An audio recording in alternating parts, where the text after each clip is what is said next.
welcome to Art Destinations. My name is Sarah Rhodes, an artist based in Lutruwita, Tasmania.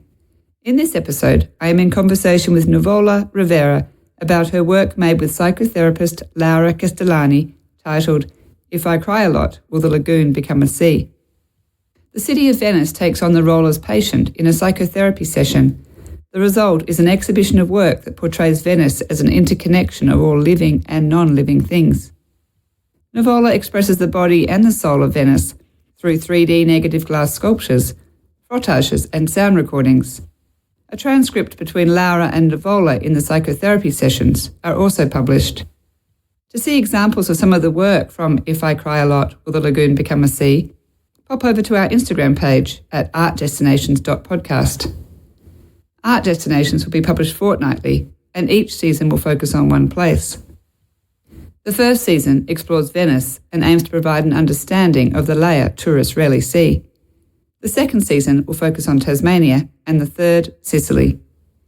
Please take a minute to sign up to the email newsletter on the website artdestinations.org and follow this podcast on your hosting platform so you don't miss an episode. In this conversation, Nuvola identifies deep listening as key to her approach and emphasises the importance for her to remain neutral and open when responding to a place. Welcome, Nuvola. It's great to have you on Art Destinations. I'm really looking forward to this conversation. Thank you too, and thank you to invite me. It's really a pleasure to have this conversation and possibility. So throughout this podcast, the different artists that I've been interviewing, there's been some common themes that have come through. One is collaboration, which has been a really big theme, and fluid boundaries has been another theme, and people making site-specific work. And it's interesting because this work that I want to talk to you about really touches on all of those three themes. So this is an exciting opportunity to keep unpacking these ideas. Actually, I didn't ask you this question before, but the title, If I Cry a Lot, Will the Lagoon Become a Sea? What does that title mean? Yes, nice question. This title was the first title that I found for the project that I developed in the 2016 in Venice. After the title change, often I change the title in every place I'm going to work on, even it's the same approach or research. In that case, I was wondering if my tears, the tears of a human body, could change the environment, and if we could have an exchange with the landscape, with the lagoon, which kind of exchange we can have, and if we can influence ourselves in a dialectal changing. I was looking up the title to see if you'd taken the title from a quote from somewhere, and I couldn't see that you had. But there is a poet called Khalil Gibran. His poem is called The River Cannot Go Back. The river cannot go back, nobody can go back. It's not about disappearing into the ocean, but becoming the ocean.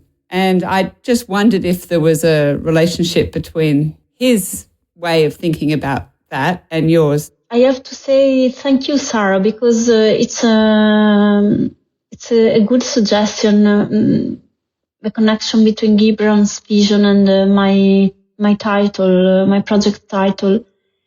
You make me think, just as the river becomes one with the ocean, and human tears highlights the interconnected nature of water and our bodies. That's lovely. And that the tears are the memories and the experiences that are going into the water, and everybody's got their own experiences. That's very clever. Yes, it's because I was thinking that our tears are as the rivers. Crying is one of our ways to water. So you collaborated with gestalt psychotherapist Laura Castellani. Well, what was the premise of the work, collaborating with a psychotherapist? Yes, with this specific psychotherapist, you mean, or just in general? Both, in general, We'll start with in general.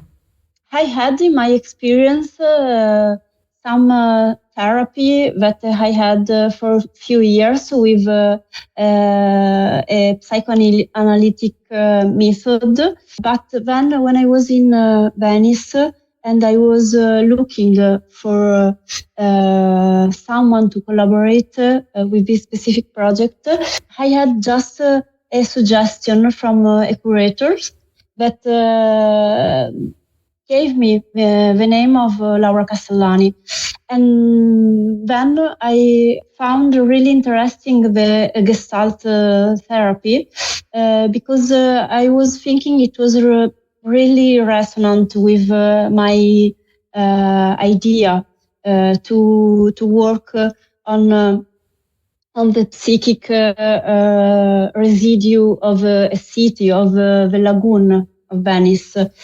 So we discussed the project and I proposed her to collaborate. And so we decided to work together like really when you go to the psychotherapist and you decide to start a therapy together. So it was a random encounter that then started to be an interesting collaboration.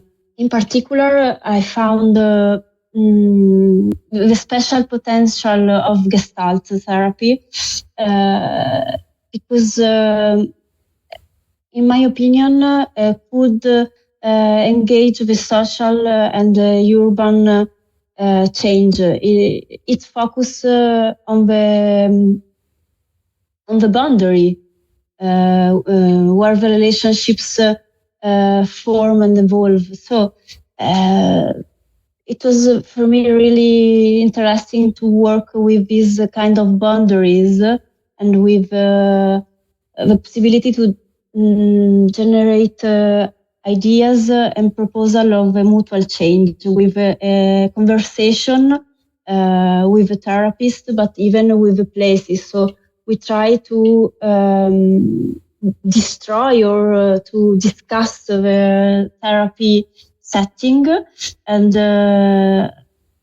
going outside the studio and starting to explore the city, in the street, the lagoon, walking and speaking together, trying to make emerge traces of the lagoon, traces of the places that we were encountering together. The gestalt psychotherapy that you said it looks at boundaries, how does it play with the boundaries in psychotherapy?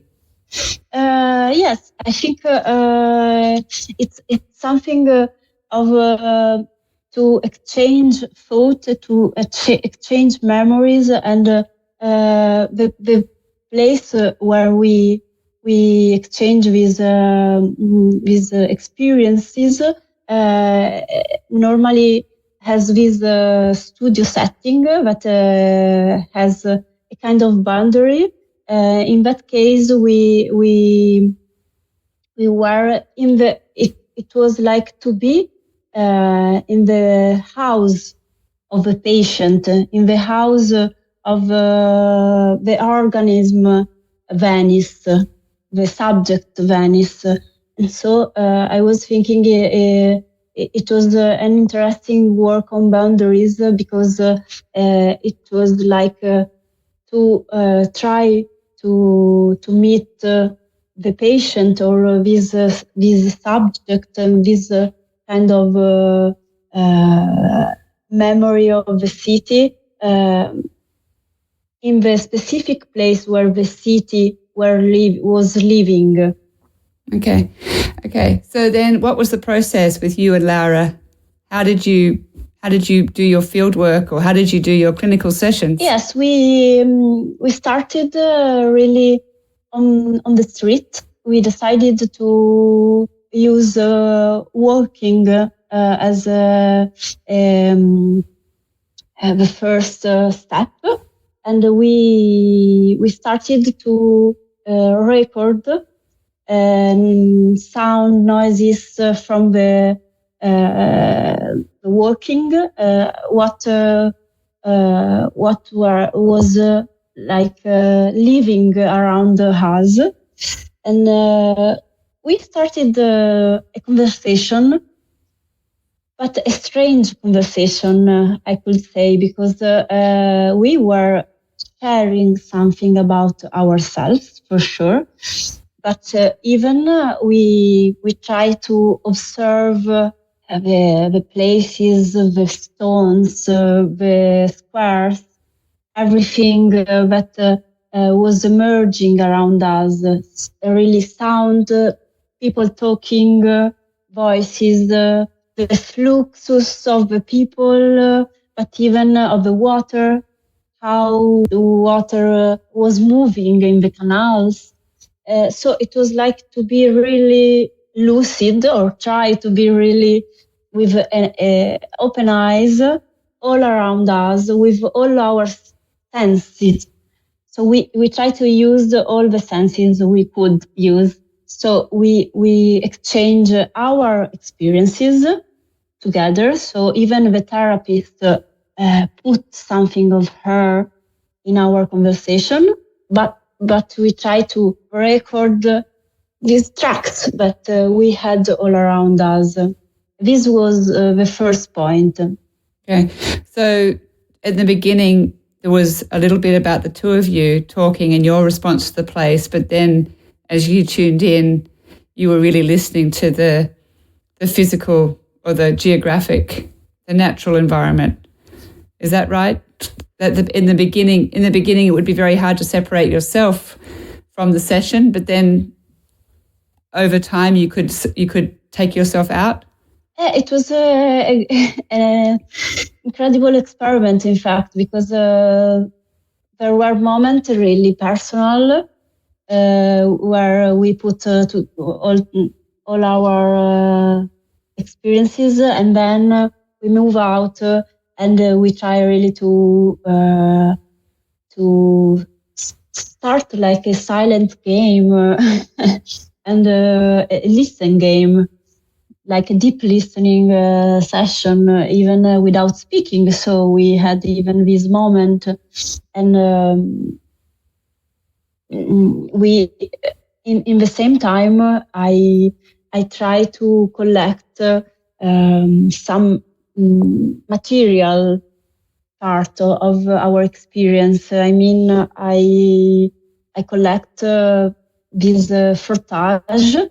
So I search textures, and I had kind of relationships with the textures of the streets, of the stones, of the materials that were in our steps. And even I use three-dimensional negatives with sculpture. So I copied few part of the places. Yeah, so it was I try really to have a complex experience of this kind of meeting and the relationship, to don't use only our sensitive and our speaking. And closing to the session, we collect even a lot of materials. I can say documentation, but it was not really documentation because I took few sample of waters of the canals that started to be sculptured with edible jellies. So it was the kind of process of digestion and of a conversation that created different things and different materials, and thought about this experience that was really in a multi-level form. So what was the feeling, like when the final work, what was the feeling that came? Like, how is Venice, this city or this island, and what is it telling the psychotherapist? I'm not really sure about this because we proceeded step by step, and the psychotherapist in the end made this sound verbatim that are like text where the therapist was speaking about the experience of the meeting with the patient Venice, the patient Lagoon, and she spoke about this meeting, and after this experience emerged a lot of doubt and questioning if Venice, the lagoon, changed after our meeting, if we changed something or not. So we have experienced the city, in fact, but we don't know if the city experienced us. So it was really like to speak about voices that we collected, tracks, and trying to ask ourselves what these voices could say us. But it's a kind of interpretation, as the therapy meeting is, no? So I don't have a specific answer, but we collect a lot of questions about the patient, the organism that we met, and yes, we hope that we could exchange ourselves in a continuous experience of respect and listening. So this was the end or the starting point of the artwork and the project.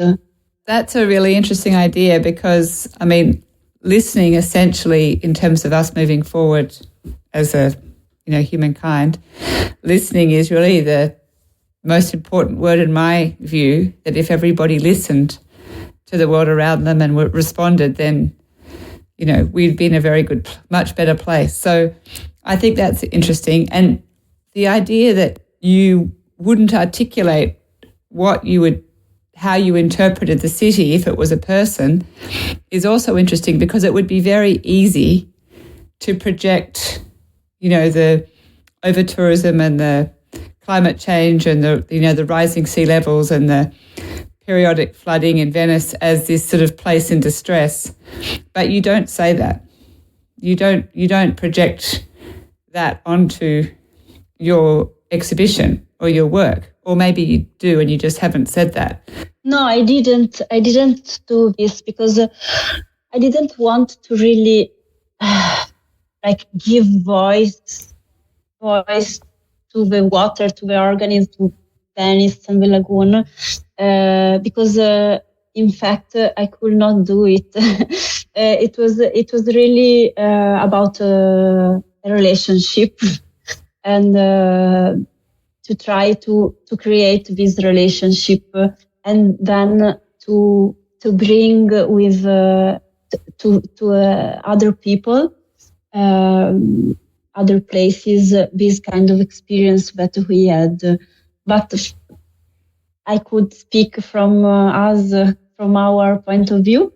So I could say, okay, I had this experience with the lagoon, and I could bring with me some materials and some tracks of this experience. But I prefer not project kind of interpretation of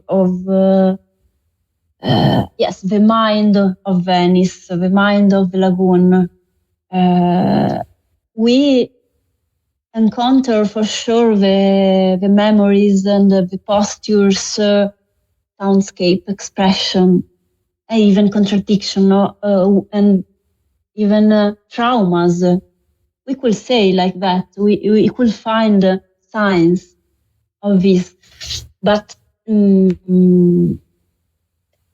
we prefer really to stay on the relationship and not to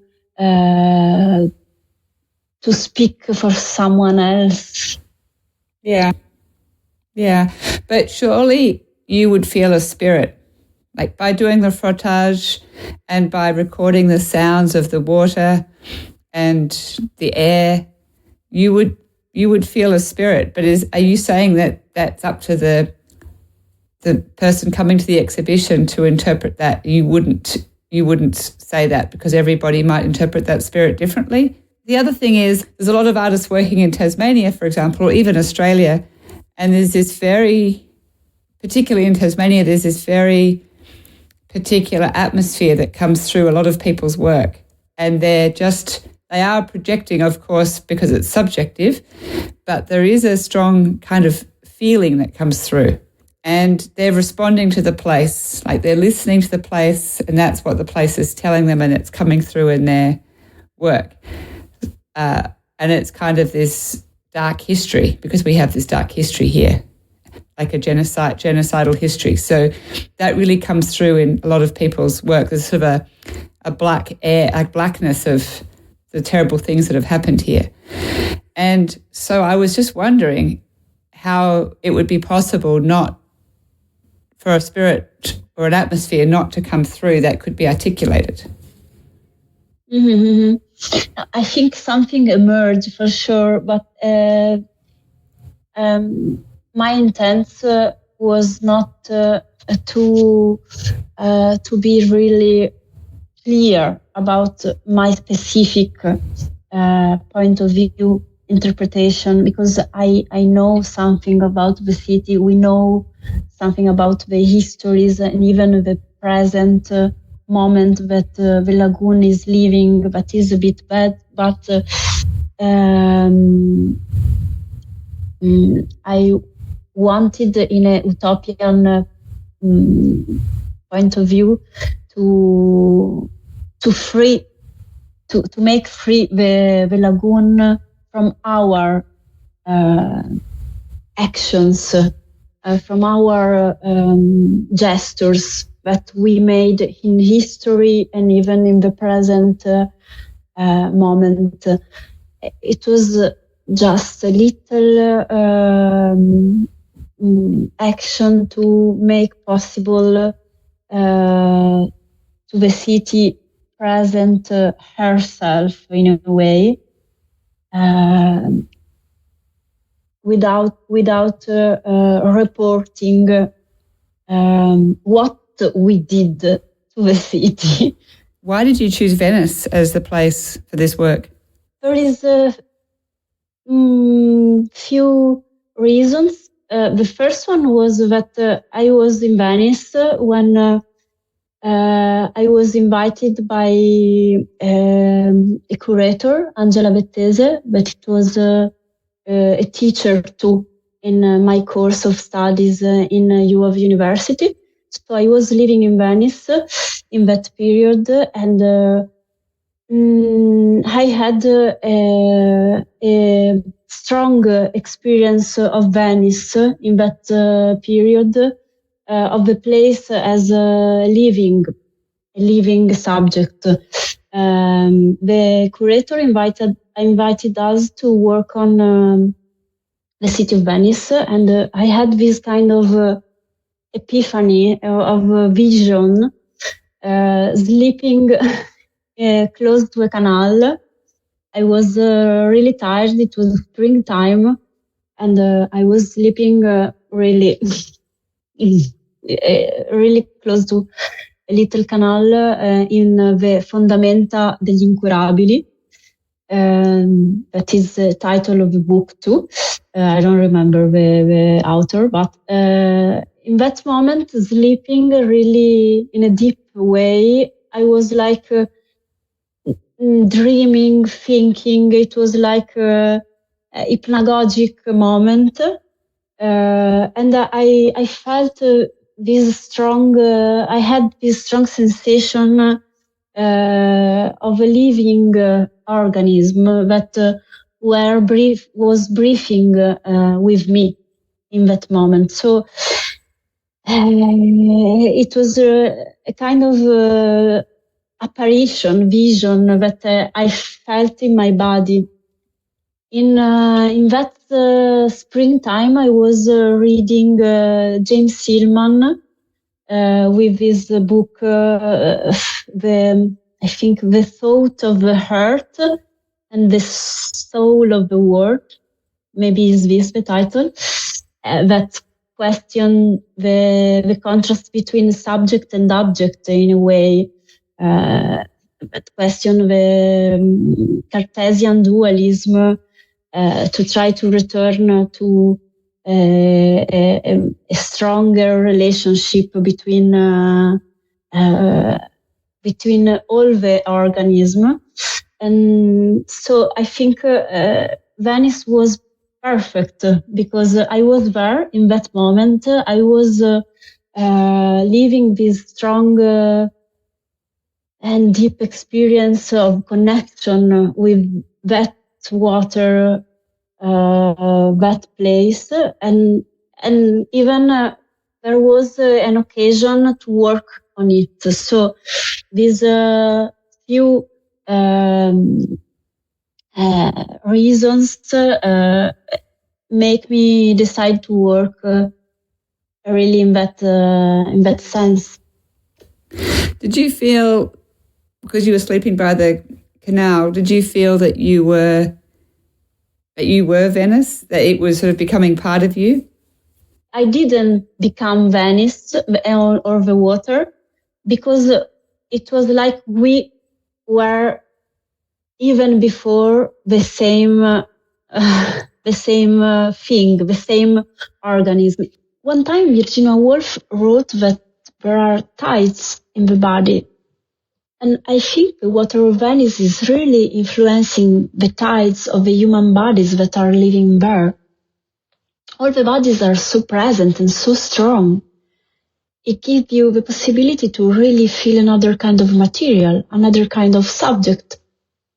And with this project, I was thinking to be and to start to feel as another material, and to imagine if these materials could be like us, like bodies with a kind of thoughts and memories and so on.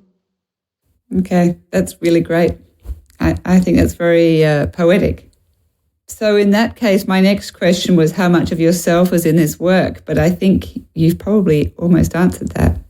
I try to put myself, but even to forget myself. So it was a work of losing the subject of the personal identity to make emerge a collective kind of identity.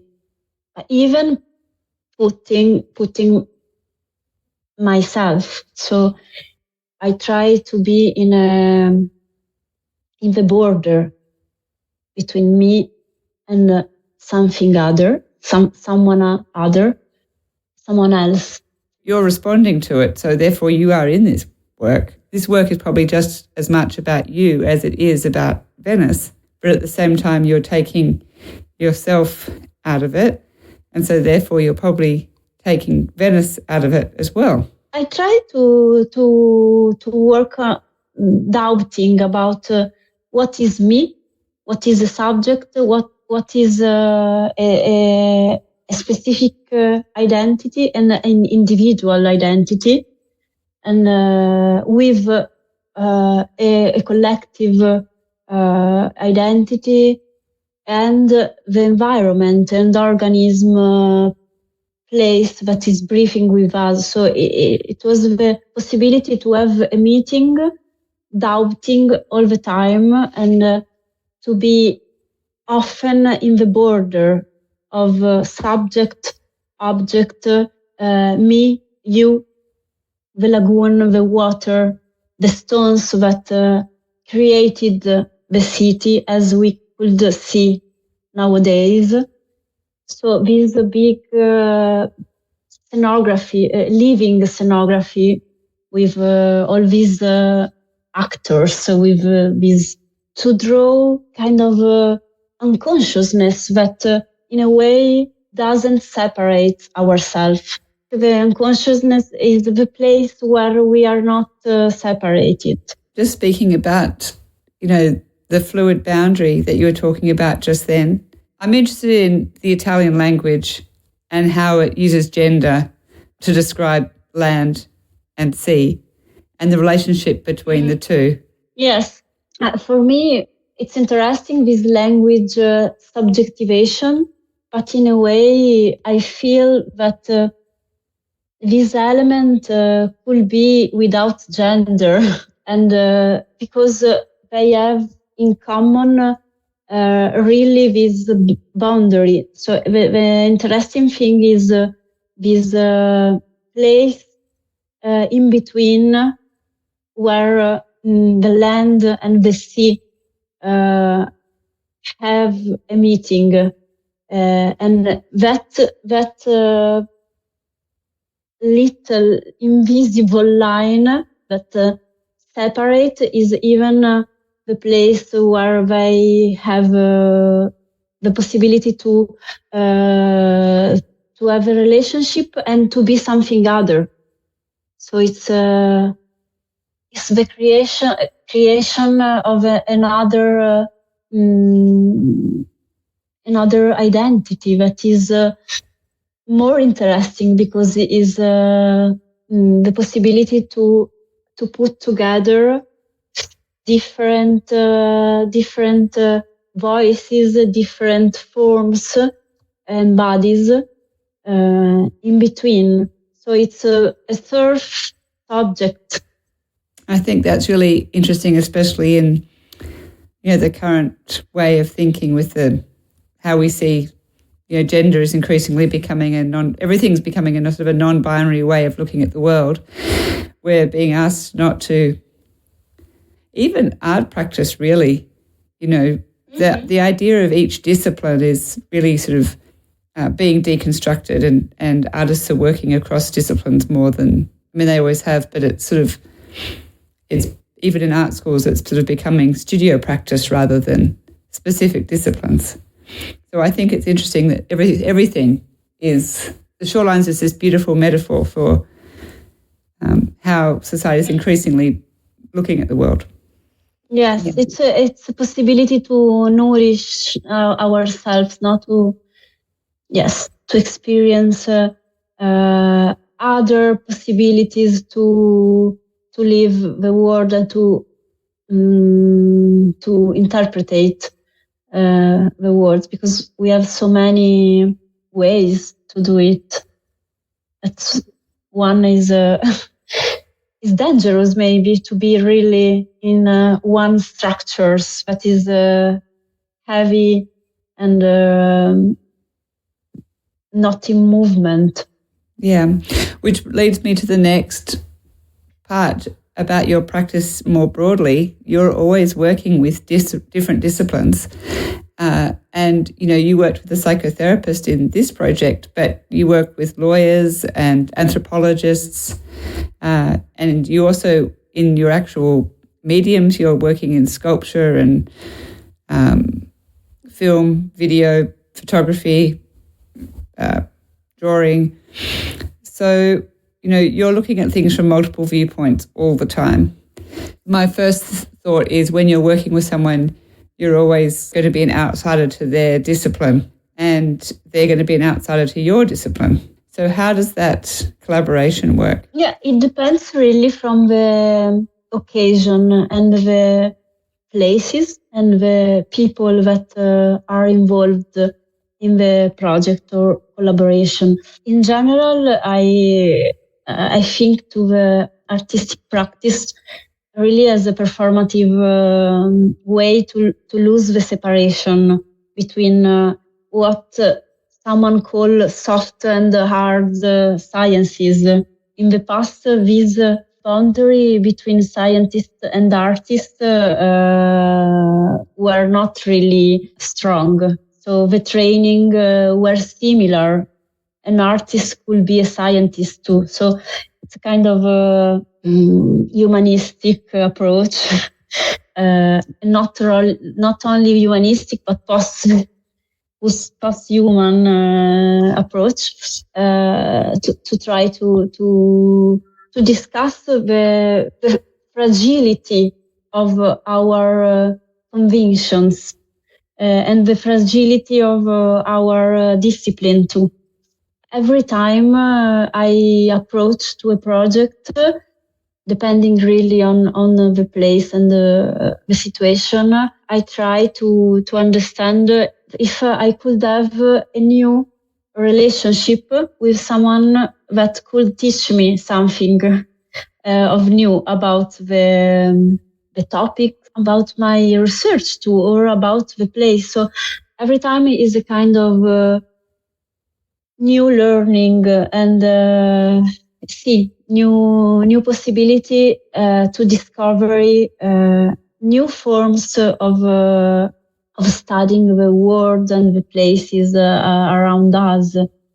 So I don't have a methodology, a specific methodology to work and to collaborate with someone else, but I try to better understand the complexity of a project and of the world that is involving this specific project through meeting, encounters, and even discussion on our really difficult structures that we are involved, because every discipline has chronicle bad habits.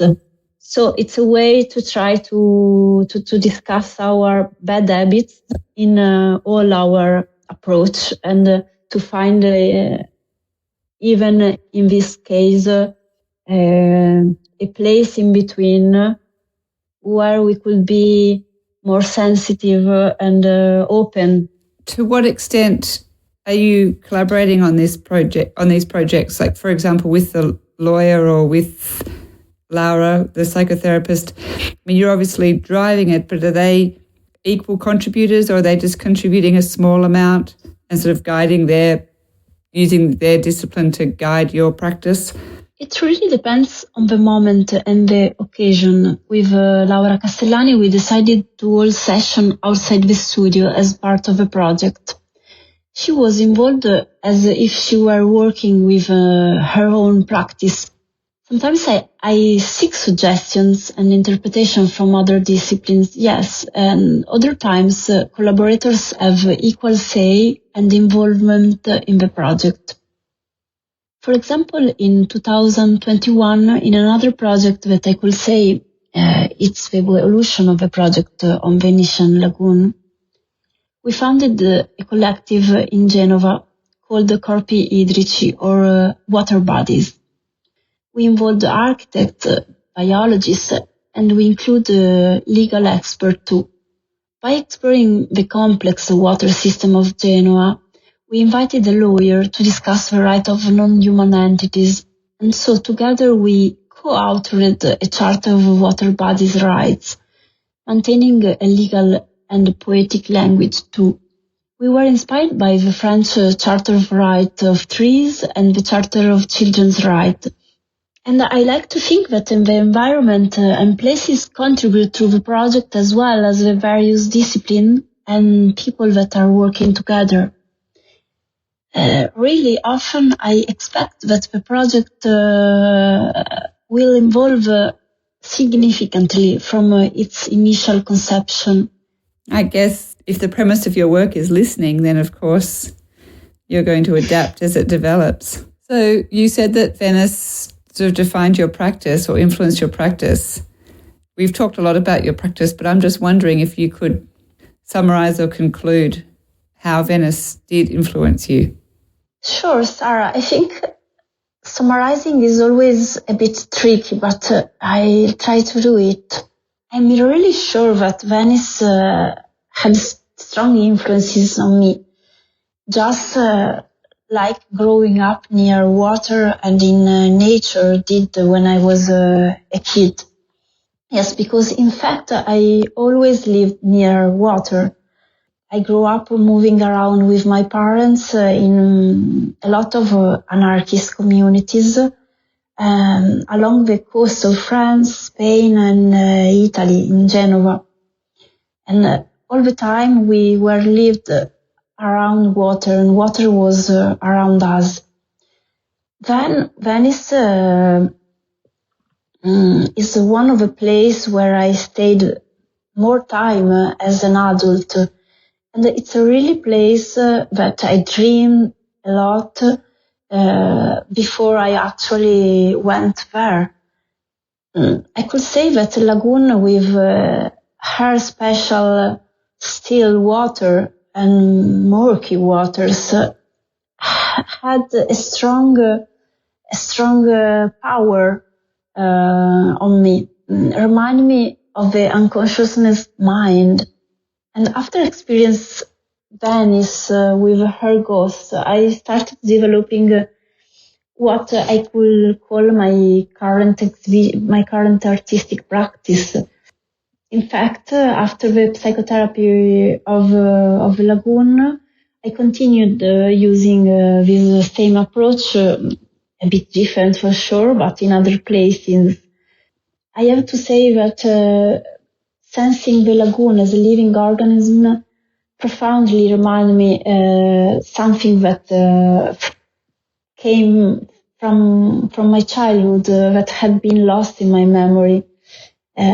Maybe you have this experience of an animistic approach when you are a child, this sensation that often we have when we can feel objects and materials as living friends.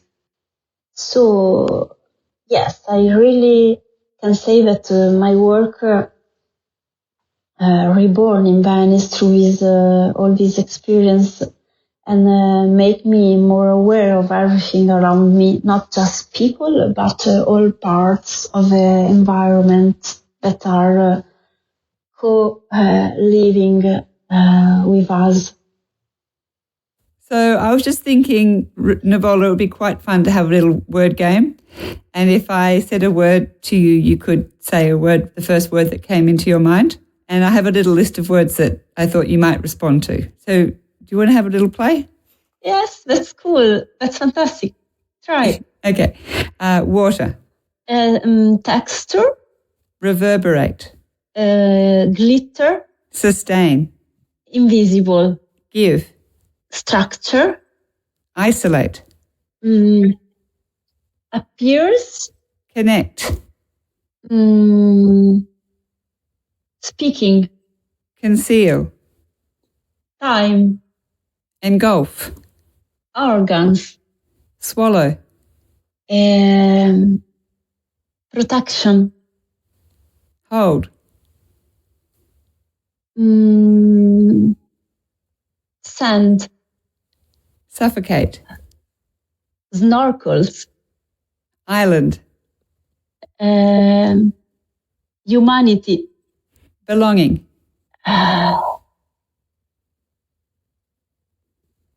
Leaves. Mediate. Remedy. And last one, meditate. Brief. Brief. Okay, that was fun. It was so interesting because all of those answers were surprising, so I really like that. It's a chaotic, it's like a cadavere squisito, this Dadaistic game that create a figure with pieces of drawing of different people, but covering your part, my part, and the part of the others. I don't know that game. I'll have to look that up. That's cute.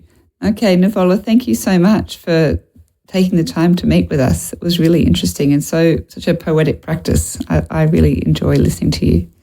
Thanks, you too. And it was super interesting to try to answer to your question. And thank you, really, because you make me think about my work in a different way. So really, thanks. No, that's sweet. Thank you. Thank you for listening to the 6th episode of Art Destinations. Next, we will be in conversation with photographic artist David Degano on what it means to be Italian. Please subscribe to Art Destinations wherever you find your podcasts and sign up to our newsletter on our website, artdestinations.org, as we send out fortnightly newsletters promoting the next episode. I am your host, Sarah Rhodes. Ciao for now.